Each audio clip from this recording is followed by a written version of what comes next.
Le Journal de la Ville, le premier magazine de l'information provinciale.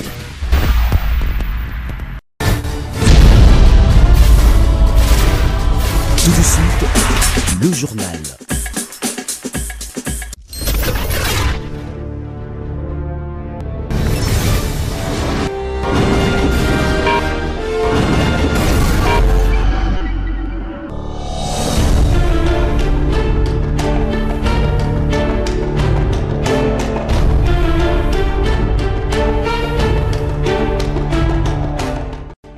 Merci de faire confiance au journal de la ville, mesdames et messieurs. Un seul titre dans ce journal. Félix-Antoine Tshisekedi Tshilombo, président élu de la République démocratique du Congo, investi ce samedi 20 janvier 2024 au stade des Martyrs par la Cour constitutionnelle dans une audience solennelle et publique.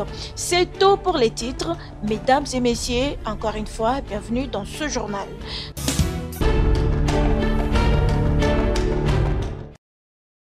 Félix-Antoine Tshisekedi Tshilombo, 5e président élu de la République démocratique du Congo, investi par la Cour constitutionnelle ce samedi 20 janvier 2024 au stade des Martyrs, plein à craquer dans une audience solennelle et publique.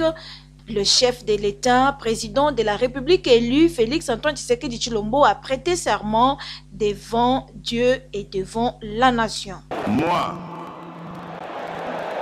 Monsieur Tshisekedi Tshilombo Félix-Antoine, élu président de la République démocratique du Congo, je jure solennellement devant Dieu et la nation d'observer et de défendre la Constitution et les lois de la République, de maintenir son indépendance et l'intégrité de son territoire, de sauvegarder l'unité nationale, de ne me laisser guider que par l'intérêt général et le respect des droits de la personne humaine. Juste après cette prestation de serment par le chef de l'État est venu le moment de son discours à la nation congolaise. Un discours d'espoir et de détermination pour ce deuxième quinquennat. Un discours qui appelle à l'unité et à la mobilisation de tous pour mettre fin à l'insécurité et à la pauvreté. Chers compatriotes, j'ai appris à communier avec vous et à mieux vous connaître dans ce qui vous anime autant que dans ceux qui constituent le lot de vos principales attentes et préoccupations. J'ai conscience des attentes que peuvent susciter le chômage, la création d'opportunités d'emploi pour les jeunes, les femmes ou encore les personnes vivant avec handicap.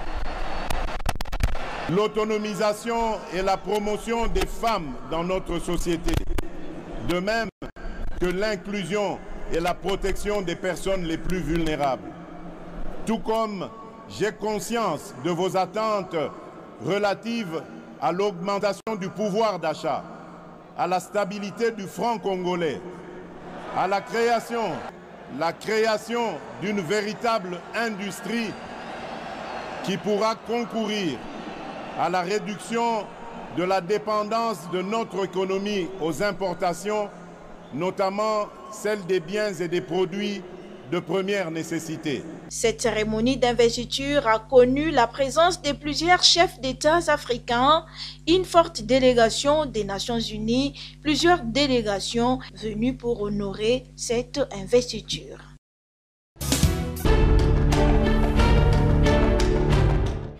Pour la première fois dans l'histoire du pays, le peuple congolais a vu avec image à l'appui et à l'aide d'un hélicoptère leur chef de l'État, président de la République élu, Félix-Antoine Tshisekedi Tshilombo, sortir en cortège depuis le palais de la Nation en passant sur Kitambo Magasin, boulevard du 30 juin, avenue de la Libération ex-24 novembre, boulevard Triomphal, jusqu'au palais du peuple où le cortège présidentiel présidentielle a fait l'escale pour sortir triomphalement le chef de l'État dans un véhicule décapotable embarqué dans un cortège à cheval qui s'est dirigé petit à petit jusqu'au stade des Martyrs où le président de la République élu est entré triomphalement sous les acclamations de la population qui l'attendait avec joie.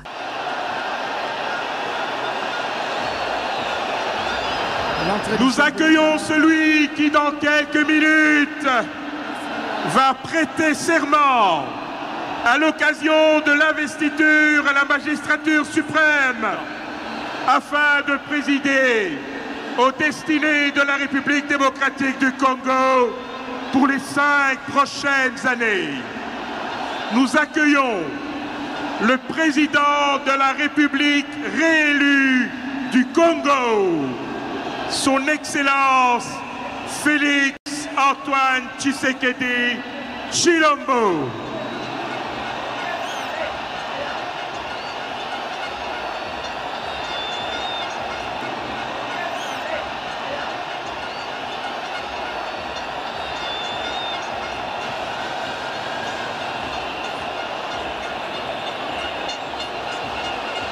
C'était vraiment beau à voir ces cortèges de principauté royale à cheval.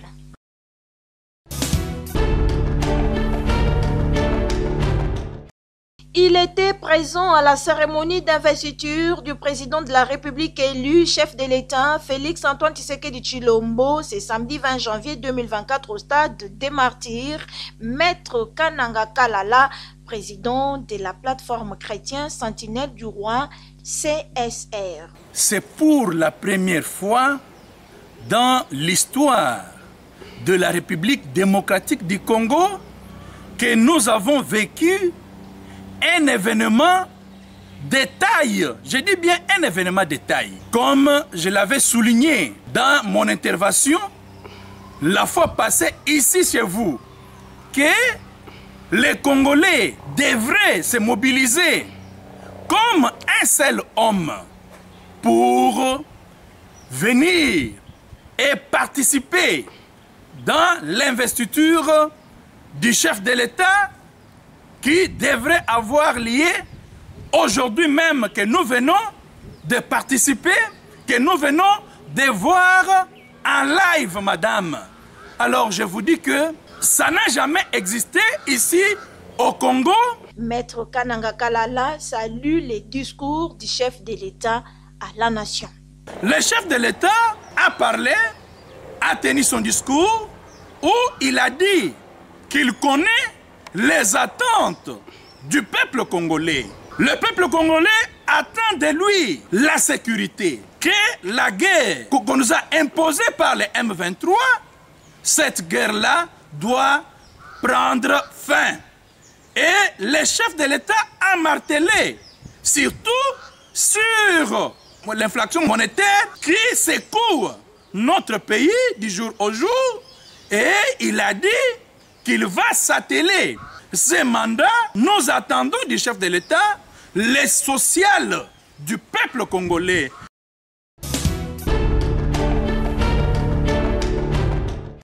Investiture du chef de l'État, président élu de la République démocratique du Congo, c'est samedi 20 janvier 2024 au stade des Martyrs. Les chefs coutumiers du village Mawawa, Prince Ngabi, s'est réjoui de voir celui qu'il a voté être à la magistrature suprême aujourd'hui et les souhaite bonne chance et plein succès à la tête du pays. Vraiment, na sepeli, pe nazali susu na esengo makasi. Puisque candidat oyo ngai na votaki ndeye wana pe susu abimi président république Fachi Beton oyo nga na votaki numéro 20 pona ndeko lo bango depuis kala wana zali candidat na ngai oyo kozwa akokota na deuxième mandat na ye vraiment yango pe kokisami na sepeli makasi pe lisusu lo na sepela mokonda mboka. Ndenge alobaka likambo toujours ya développement, état de droit, développement na mboka na ye ya Congo, yango biso pe ba liso na ye, ba branche na ye. Pour yenda za numéro 1 chef coutumier ya biso. Et ça c'est président de la République numéro 1 ezandeye biso pe ba branche na ye awa na village na biso toujours nazali toujours na cadre ya développement mboka na ngai ezala malamu yango vraiment na souhaiter mokonda mboka ba chance ebele vraiment makambo nyonso tout ekene liboso.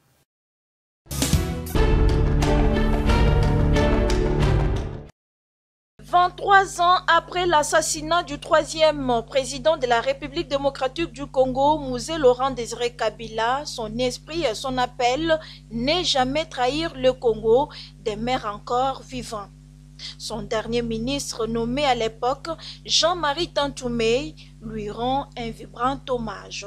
Mouzé Laurent Désiré Kabila était et reste un des chefs de l'État de référence pour notre pays. Pour les raisons suivantes. Il était réellement, sincèrement et effectivement patriote nationaliste. S'il ne l'était pas, le Katanga serait aujourd'hui une république du Katanga, comme l'ont toujours souhaité beaucoup de Katangais à l'esprit sécessionniste. Il choisissait ses collaborateurs suivant leurs compétences et expertise. Il ne se préoccupait pas de chercher à connaître leur tribu, leur province, leur religion et tout ce qui aujourd'hui est une référence. Pour preuve, moi en tant que Jean-Marie, qu'il nomma ministre au mois de novembre 2000, je ne suis ni du Katanga, ni de sa religion que je ne connais même pas, ni de sa tribu. Mouzé Laurent Désiré Kabila était un démocrate et un vrai patriote, reconnaît Jean-Marie Tantoumé. Voilà Mouzé, c'était un démocrate. Pourquoi?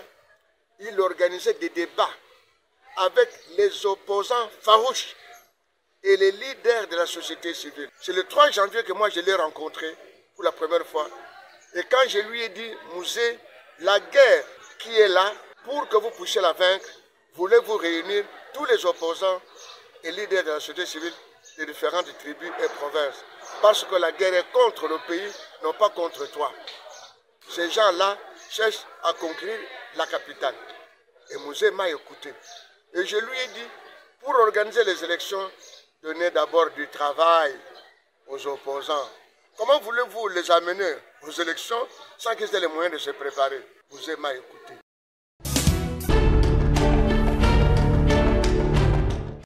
La République démocratique du Congo commémore ce 17 janvier 2024 le 63e anniversaire de l'assassinat de son tout premier ministre Patrice Emery Lumumba, qui repose désormais dans la terre de ses ancêtres. Au nom du président de la République, Félix Antoine Tshisekedi Tshilombo, le Premier ministre, chef du gouvernement Jean-Michel Sama Lukonde a rendu hommage à ses héros nationaux en déposant une gerbe de fleurs à son mausolée situé à l'échangeur de Limete à Kinshasa.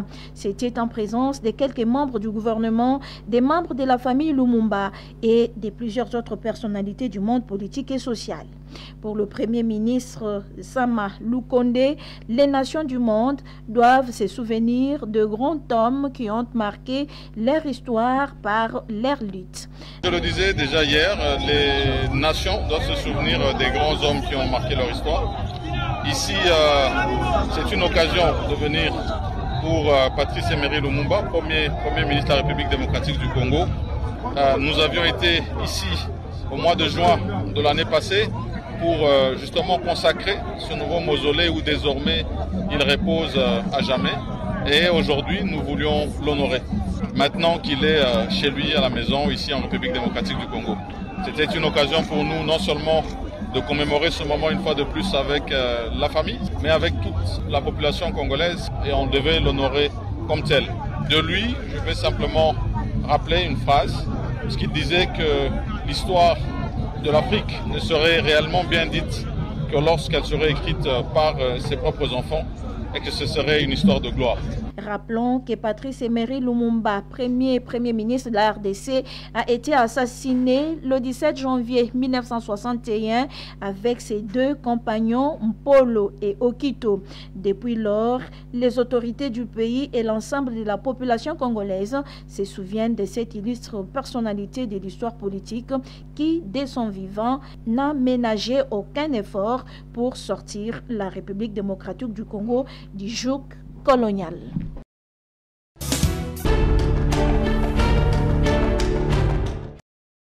Présidence du Conseil des ministres de l'Organisation pour l'harmonisation en Afrique du droit des affaires, OHADA, la République démocratique du Congo passe le flambeau à la République Sénégal.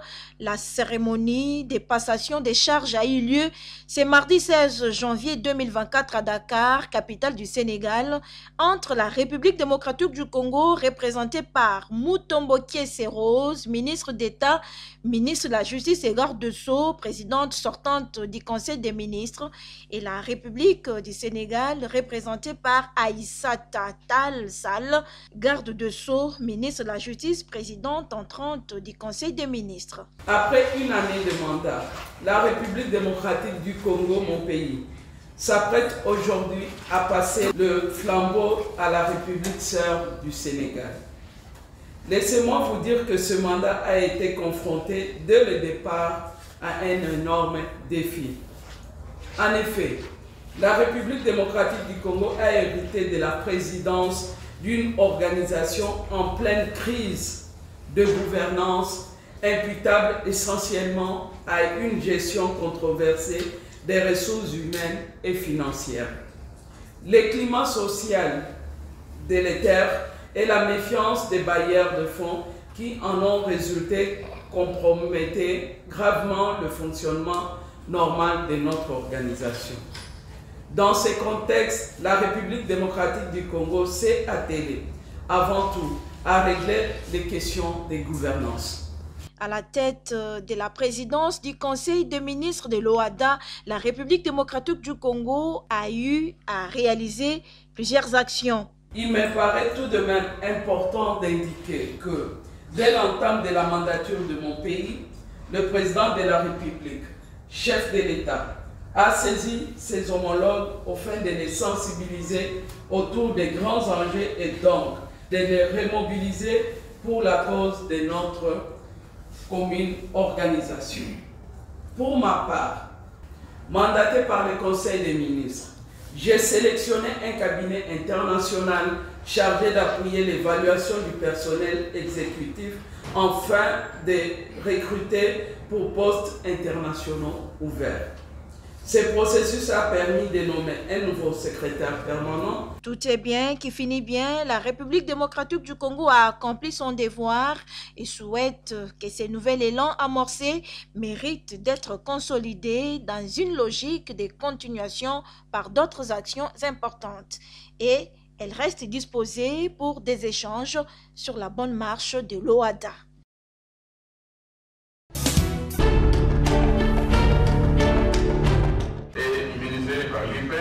Le directeur général de la Direction générale des recettes de Kinshasa DGRK, Miché Moussaka Mayelenkai, en collaboration avec la Fédération des entreprises du Congo FEC, a organisé ce jeudi 18 janvier 2024 une matinée d'information sur la vulgarisation des arrêtés signés par le ministre provincial en charge des finances et économies en date du 7 décembre 2023 et publié au journal officiel. Cette matinée d'information a indiqué le DG de la DGRK avait comme objectif principal de mettre les membres de la FEC au courant des taux de l'impôt sur la superficie des propriétés foncières bâties et non bâties, de l'impôt sur les revenus locatifs et des indemnités des logements des rémunérés de la ville de Kinshasa. Le souhait de la régie financière de la capitale a ajouté Miché Moussaka Mayelenkai et d'outiller les membres de la Fédération des entreprises du Congo FEC des connaissances qui vont leur permettre de mieux remplir leurs obligations fiscales pendant la période de la grande échéance du 1er février 2024. Nous nous sommes retrouvés ici à l'AFEC pendant cette période de l'échéance fiscale du 1er février 2024, que nous appelons grande échéance, pour sensibiliser d'abord les membres de l'AFEC et ceux des autres corporations, mais aussi toute la population quinoise, au paiement de leurs impôts, notamment de s'acquitter à leurs devoirs civiques. Nous avons aussi sensibilisé pour que les membres de l'AFEC puissent avoir la même appréhension que nous concernant les indemnités des logements et des rémunérés de la ville de Kinshasa qui sont aussi imposables à l'IREL, tout simplement pour une catégorie de personnes qui occupent leur propre habitation ou l'habitation de leurs épouses. Au cours de cette matinée d'information, le numéro 1 de la DGRK a vulgarisé des dispositions contenues dans les arrêtés signés par le ministre provincial en charge des finances et économie. Le directeur général de la Direction générale des recettes de Kinshasa DGRK a par ailleurs invité les membres de l'AFEC et toute la population quinoise au civisme fiscal pour le développement de la capitale de la RDC. Chacun doit s'acquitter de ses impôts et que l'on doit prôner au civisme fiscal et que la matière imposable, la matière des taux est réglementée et cette matière est même légale. Nous avons les mêmes entendements et nous sortons de cette salle avec beaucoup de satisfaction, avec tous les assujettis qui ont compris de quoi il s'agit. De son côté, l'administrateur délégué de la Fédération des entreprises du Congo FEC, Kimona Bonongue, a remercié le patron de la DGRK pour sa brillante intervention devant les membres de la FEC. Le directeur de la DGRK est venu, il a répondu à toutes les préoccupations qui ont été soulevées parce que la FEC est légaliste.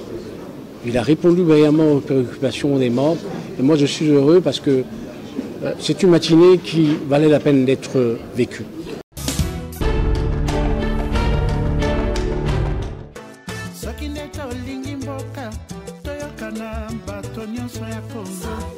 Monsieur le DG, merci d'avoir été avec nous. Merci d'avoir répondu à toutes les préoccupations qui ont été soulevées dans la salle. Et je suis là pour dire que vous n'avez pas échoué, vous avez réussi brillamment votre intervention. Merci. Tels sont les propos de l'administrateur délégué de la FEC à la suite de la brillante exposé du directeur général de la Direction générale des recettes de Kinshasa DGRK, Michel Moussaka Mayelenkai, ce jeudi 18 janvier 2024, devant l'administrateur délégué et tous les membres de cette corporation patronale. Le patron des recettes de Kinshasa a apporté de l'éclairage sur l'impôt foncier, l'impôt sur les revenus locatifs, ainsi que les indemnités des impôts rémunérés en perspective de l'échéance du 1er février. Il a en outre souligné l'importance pour tous de s'acquitter de cette obligation fiscale au risque de subir des pénalités qui pourront désormais aboutir à saisie des biens immobiliers. Satisfaction pour tous les membres de la FEC qui ont posé toutes les questions possibles. Ainsi donc, Kimona Bonongue, administrateur délégué de la Fédération des entreprises du Congo FEC, a dit la volonté de son organisation à accompagner la DGRK dans ses recherches de l'élargissement de l'assiette fiscale, et cela avant de féliciter le directeur général de la DGRK pour sa parfaite maîtrise de la matière et son esprit de collaboration. Le directeur de la DGRK est venu, il a répondu brillamment aux préoccupations des membres et moi je suis heureux parce que c'est une matinée qui valait la peine d'être vécue. Il a répondu à toutes les préoccupations qui ont été soulevées parce que la FEC est légaliste et la FEC a toujours demandé à ses membres de payer les impôts. La ville doit vivre, la ville doit fonctionner, la ville a des obligations vis-à-vis de ce peuple congolais, mais il faut lui donner les moyens pour faire ça. Le chef de l'État est là, il faut que la ville-province de Kinshasa, avec toutes ses entités, aille voir le chef de l'État pour demander qu'il puisse s'imposer auprès de certaines personnes qui ont des bâtiments dans la ville et qui ne veulent pas payer les impôts. Il faut qu'ils payent les impôts. Politiciens, officiers généraux de l'armée, de la police, opérateurs économiques, tout le monde doit payer les impôts.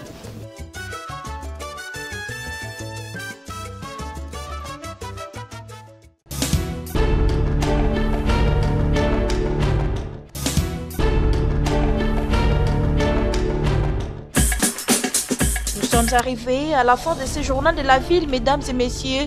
Merci de l'avoir suivi. Le prochain rendez-vous est fixé pour ce dimanche avec notre édition rétrospective de la semaine.